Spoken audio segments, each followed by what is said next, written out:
Snow Peak Ruins, the Temple of Time, and the Tower of the Gods. These three dungeons in the Zelda series may not seem like as if they have anything in common beyond being dungeons, but I believe they do have one thing in common. I believe that these three levels reveal something that has been in front of our faces the entire time. Monsters can possibly be controlled.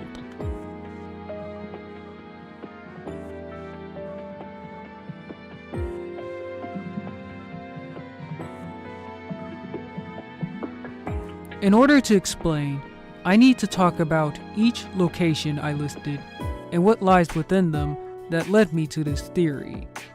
Let's begin by talking about Snow Peak Ruins. Snow Peak Ruins is a dungeon in Twilight Princess. This dungeon is a very interesting one in terms of its mysterious history. Many people have speculated and theorized about it over the years.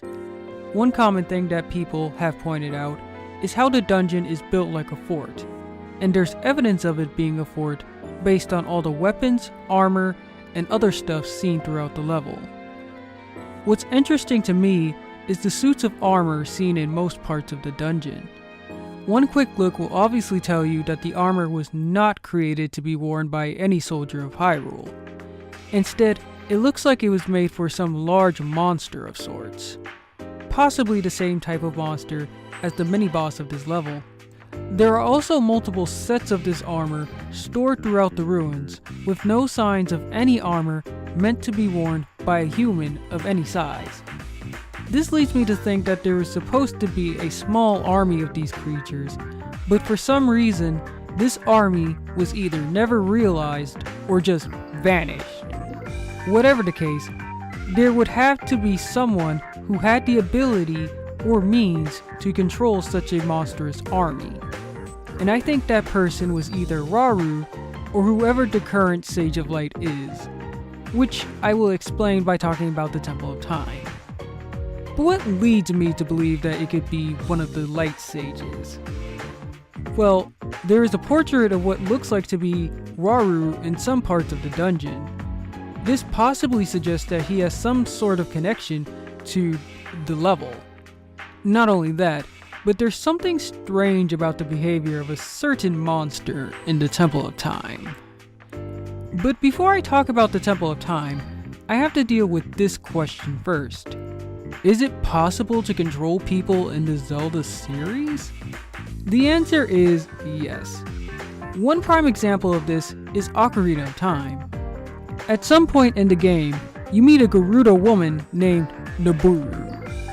After you help her acquire the Silver Gauntlets, she gets kidnapped by the Gerudo witches named Kome and Kotake and gets brainwashed by them. Another case of controlling people is in A Link to the Past. In the game, the evil sorcerer named Agnim uses magic to control all the Hylian soldiers. There are also other cases as well, but these two games are the main examples of mind control in Zelda.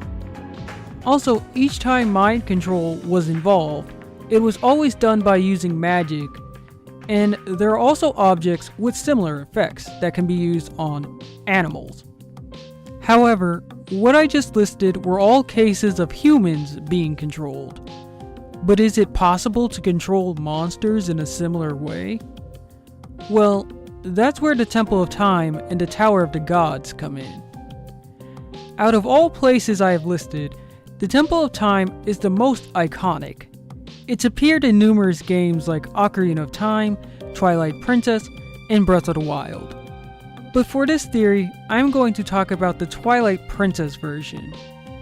In the Temple of Time, before you can obtain the Dominion Rod, you encounter the Darknut mini-boss. Oddly enough, this particular Darknut is wearing a different type of helmet than the other Darknuts in Twilight Princess.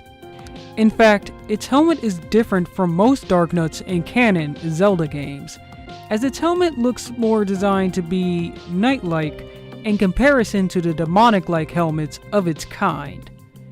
In my opinion, this suggests that it's different in comparison to normal Darknuts.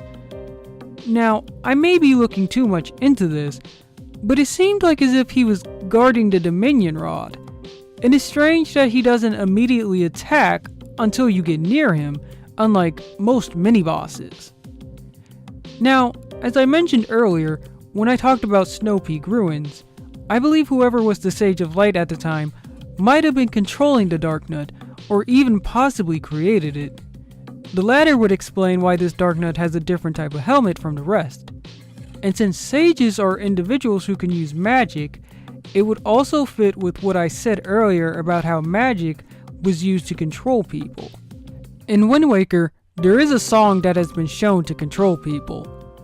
You obtain this song in the last dungeon I will be talking about, the Tower of the Gods. At last, we have the Tower of the Gods. There are two things that stand out about this place: the monsters roaming the tower and the command melody. It's a known fact that the Tower of the Gods was created to test the courage of potential heroes. So while having challenges within such a place isn't odd, it does make me question one thing. How did the monsters get in the tower? Nothing suggests that they invaded it, and I don't think it would have been possible since it took acquiring the Goddess Pearls to reveal it. So if they didn't invade it, then that could only mean that they were captured. The reason I believe that they were captured is solely based on the appearance of the Dark Nut mini-boss. Unlike the Knight-based helmet that the Temple of Time Dark Nut boss has, this one still has its demonic-looking helmet. Isn't it also odd that you learn something like the command melody in this dungeon?